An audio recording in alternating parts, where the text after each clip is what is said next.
너는 이기적이다, 왜 남을 생각할 줄 모르냐, 엄청난 어떤 죄책감을 유발을 시키거든요. 귀신같이 이제 나르시스트들과 엮이게 될 확률이 커요. 계속 타인의 요구를 들어줘야 된다 이런 게 있으니까.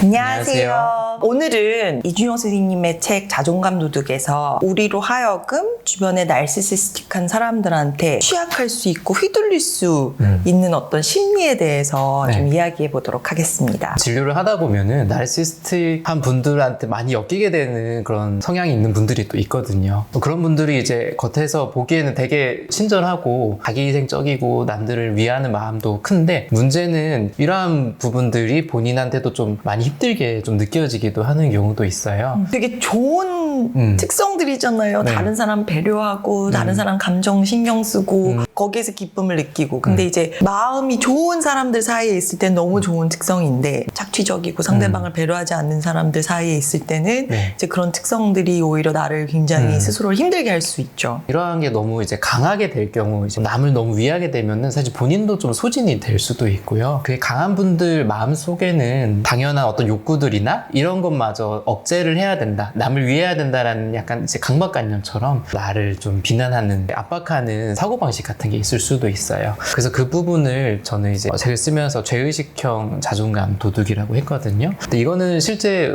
심리도식 치료, 스키마 치료에서는 예전에는 없었는데 최근에 이제 나온 개념 중 하나긴 해요. 이제 guilty inducing 모드가 있거든요. 그래서 자꾸 죄책감을 유발하는 거죠. 마음속에 이제 그러한 사고방식이 있는 분들은 내가 자기 주장을 할 만한 일반적인 상황인데도 너무 이제 자기 주장을 안 하다 보니까, 사람들 여러 명 있을 때 메뉴 선정 어떻게 하세요 하면은 주로 자기가 원하는 메뉴를 거의 말한 적이 없는 분들이 상당히 좀 많기도 해요. 그만큼 욕구를 억제하는 분들이 좀 있는데요. 이런 경우에는 내면의 어떤 그 죄의식형 자존감 도둑이 지속적으로 나보다 타인의 욕구를 먼저 존중을 해야 된다, 그리고 존중하지 않을 때는 엄청난 어떤 죄책감을 유발을 시키거든요. 너는 이기적이다, 왜 남을 생각할 줄 모르냐, 이러한 것들이 내부에 너무 이제 강하다 보니까 좀 더 위하는 쪽으로 계속 나오게 되는 것 같아요. 그래서 이 유형의 사람들은 되게 자기희생적이고, 또 싫으면 이제 싫다는 어떤 거절이나 자기 표현이 어렵기 때문에 귀신같이 이제 나르시스트들과 엮이게 될 확률이 커요. 나르시스트의 주장들이 상당히 강하고 타인의 희생을 요구를 하잖아요. 일반적인 경우에는 튕겨져 나가거든요. 근데 죄의식형 자존감 도둑이 있는 분들은 내부에 이미 계속 타인의 요구를 들어줘야 된다 이런 게 있으니까, 이게 서로 톱니바퀴처럼 맞물려 가는, 잘 맞다고 표현하기 그렇고 톱니바퀴처럼 맞물려서 이게 좀 오래 지속이 될 수가 있어요. 그러니까 나르시스틱한 사람들도 그때 뭔가 요구했을 때 그게 잘 안 받아들여지는 사람들이 있으면 그 사람들은 좀 접근하지 않고 뭔가 한두 가지 요구를 했는데 굉장히 수용적이면 확 이제 다가가잖아요. 네, 그렇죠. 그럴 때만 이제 관계가 지속이 되기 때문에 이렇게 좀 나르시스틱한 사람들한테 좀 취약한 유형이 될 수가 있어요. 이러한 생각이나 사고방식이 그럼 내 안에 어떤 식으로 이제 들어와서 생겼을까 를 보면은 세 가지 정도의 좀 배경들이 있어요. 첫 번째는 어린 시절에 부모님이 신체적으로 아프시거나 심리적으로 어려움에 있는 분들은, 예를 들어 어머니가 너무 아프고 힘들어요. 어머니가 이제 아이들도 케어를 좀 해주고 해야 되는데 반대로 이제 아이가 자꾸 부모님을 신경을 쓰는 거죠. 근데 아이들은 당연히 이제 친구들이랑 놀고 싶기도 하고 자기가 원하는 걸 하고 싶기도 하는데, 어머니가 아파서 집에 있는데 자기는 친구 만나서 그래서 놀았어요. 그럼 괜히 미안해지는 거죠. 부모님이 그런 식으로 나를 케어하지 왜 가냐 이런 식으로 얘기를 할 때도 있지만은, 부모님은 사실 그렇게 얘기 안 하는데 또 아이가 느끼기에 이런 상황을 자꾸 맞이하면서 혼자 좀 더 이제 죄책감을 느끼게 되는 경우도 있어요. 약간 애어른 같은 모습을 보이는 거죠. 네, 오래 이제 지속되다 보니까 그 하나의 성격처럼 남아서 되게 자기희생적인 게 당연하고 자기 표현이 좀 안 좋다고 이게 느껴지게 되는 경우도 있어요. 두 번째의 경우는 그 부모님 사이에 약간 역학관계가 조금 상하관계가 있는 것처럼 되는 경우죠. 한쪽 부모가 되게 주도적이고 강하고 약간 뭐 나르시스틱할 수도 있고, 반대 부모님은 그걸 잘 들어주거나 되게 자기희생적으로 그런 관계가 형성이 된 경우는 아이가 이제 은연중에 이렇게 모델링을 하면서 저런 식으로 이렇게 대응을 하는 거구나 라는 게 마음속에 들어오면서 그렇게 관계가 좀 익숙해질 수도 수도 있고요. 그러니까 나르시스틱하지 않은 좀 희생적인 부모의 모습을 마음속으로 이제 내재화시키고 네. 마음속에 들이는 거죠. 네. 그래서 그런 관계 부분들이 익숙해져서 그게 나타날 수도 있고요. 세 번째는 이제 부모님이 이제 아이에게 너무 과도하게 높은 사회적 기준을 요구하는 경우가 있어요. K 장녀라고 있죠. 가정을 책임져야 되고 동생들도 다 돌봐야 되고 이러한 식으로 좀 엄격하게 어떤 기준을 요구하는 경우에는 그러한 것들이 이제 내재화되면서 내 안에 죄의식형 자존감 도둑이 좀 생길 수가 있어요.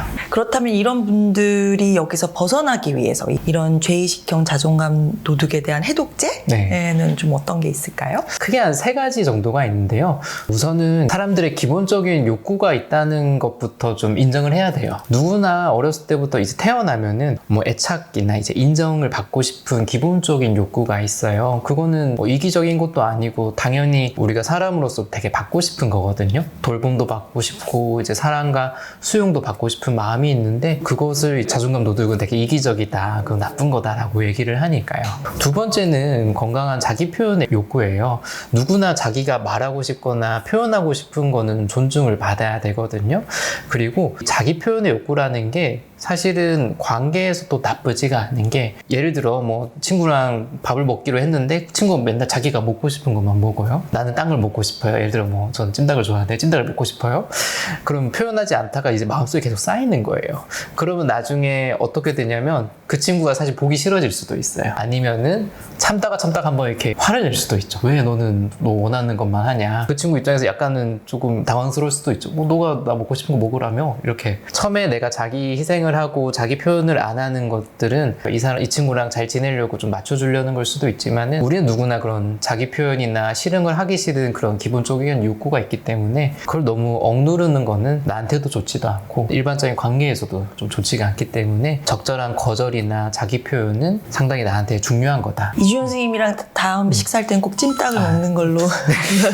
어떻게 보면 또 이런 분들은 자기 희생적인 모습을 드러내지 않으면 관계를 유지할 수 없을 거라는 그런 생각도 하고 계시는 것 같아요. 예를 들어서 너무 어렸을 때도 네. 내가 부모의 어떤 욕구나 필요를 먼저 들어주지 않으면 부모님이 나를 사랑하지 않을 것 같고 그런 어떤 느낌을 계속 받았기 때문에 애어른 같은 모습을 보이는 거잖아요. 그러니까 네. 결국 성인이 돼서도 말씀하신 것처럼 진짜 건강한 관계는 적절한 자기 표현을 하고 네. 서로 조율해가고 맞춰나가는 과정인데 아마 이런 분들의 마음속에서는 내가 자기 희생적인 모습을 보이지 않으면 이 관계가 유지가 안 될 거야. 네. 이런 무의식적인 생각도 마음속에 좀 자리 잡고 있을 것 같아요. 네. 내가 나를 표현하면은 나쁘게 생각할 거다. 이기적인 것이라고 생각할 거다. 그런 비난에 대한 두려움도 있기 때문에 거절이나 좀 자기 표현이 상당히 좀 어려워요. 이런 분들한테는 쉬운 거절부터 좀 하라고 얘기를 하거든요. 정말 물어보면은 거의 살면서 거절을 거의 안 해본 사람도 있어요. 그 거절을 했을 때 나타날 것 어떤 비난이나 이런 거에 대한 두려움이 워낙 크기 때문에 한번 해보세요. 어떤 일이 벌어지나 뭐라고 하기밖에 더 하겠어요. 그리고 그런 얘기도 해요. 간혹 예를 들어 찜닭 먹고 싶다고 했는데 너무 이제 묵살하는 친구라면 우리가 그 친구를 꼭 계속 만나야 그 되나? 친구 누구예요? 아니 실제 있는 일은 아니에요.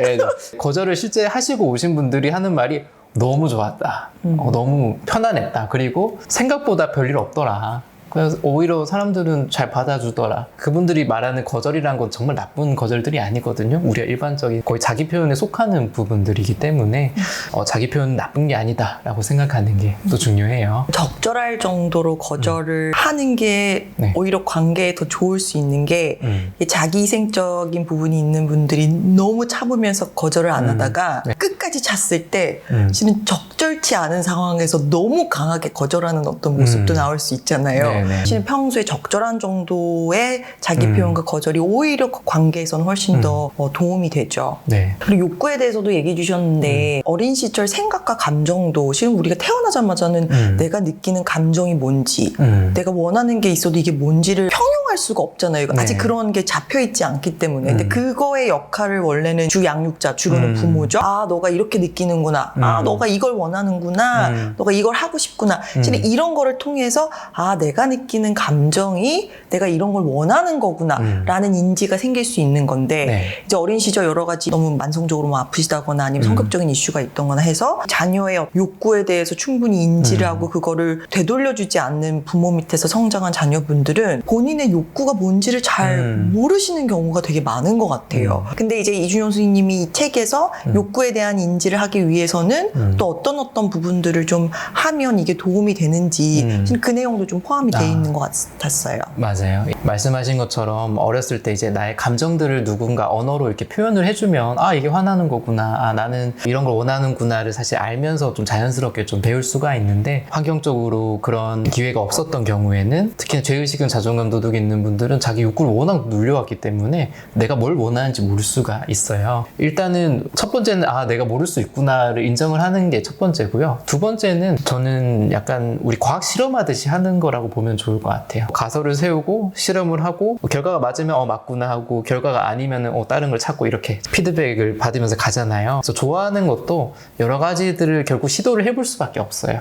내가 어떤 음식을 좋아하는지 또 여러 가지 먹어봐야 되는 거고 어떤 운동을 좋아하는지도 이제 여러 개를 해보셔야 되는데 판별하는 방법은 간단해요. 이제 어떤 음식 먹었더니 먹기 전보다 기분이 낫더라. 그럼 좋아하는 거예요. 어떤 운동도 배웠더니 이건 재밌더라. 기분이 좀 상쾌해지고 좋더라면 내가 좀 좋아하는 거고 했더니 생각보다 별로다. 기분이 안 좋다 그러면 별로 잘 안 맞는 거예요. 그런 식으로 이제 실험을 해볼 수도 있고요. 또 저는 뭐 진료실에서는 실제로 TCI라고 성격 기질 검사를 저는 좀 해요. 사람마다 타고난 좀 성향이 있거든요. 사람들과 교류를 좀 좋아하는 성향도 있고 예를 들어 안 좋아하는 성향도 있고 또 어떤 분들은 좀 맨날 새롭고 이제 좀 자극적인 걸 좀 더 좋아하는 분도 있고 어떤 분은 이제 변하지 않고 좀 정적인 걸 좋아하시는 분도 있고 나의 성향들을 좀 분석하다 보면은 확률적으로 이런 쪽을 더 좋아하실 것 같다 이런 식으로 권유를 드리기도 하는데 가장 근본적인 거는 자꾸 트라이 해볼 수밖에 없는 것 같습니다. 세 번째는 자율성의 욕구인데요. 우리는 모두 자신의 삶을 스스로 결정하고 통제하고 싶어하는 욕구가 있어요. 남의 사실 통제를 정말 받고 싶어하는 사람 별로 없거든요.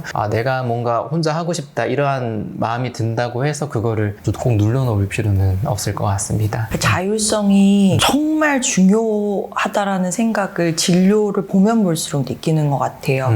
병원에 오시는 분들 중에서 증상이 되게 깊은 분들 중에서 어렸을 생활을 굉장히 통제받았던 경험을 갖고 계신 분들이 많은 것 같아요. 이 자율성이라는 건 너무나 중요한 기본 욕구고 이 부분이 뭔가 훼손이 됐을 때는 이 심리적으로 영향을 많이 받는 것 같아요. 예전에 읽었던 책 중에 이제 아티스트웨이라는 책이 있거든요. 제가 기억나는 거는 날짜 시간을 정해서 정말 자유롭게 하고 싶은 대로 하라고 하더라고요. 그래서 예를 들어 일요일 오전에 5시간 이렇게 해서 그때는 정말 그냥 마음 가는 대로 안 해본 것도 해보고 이런 시간을 좀 두라고 하거든요.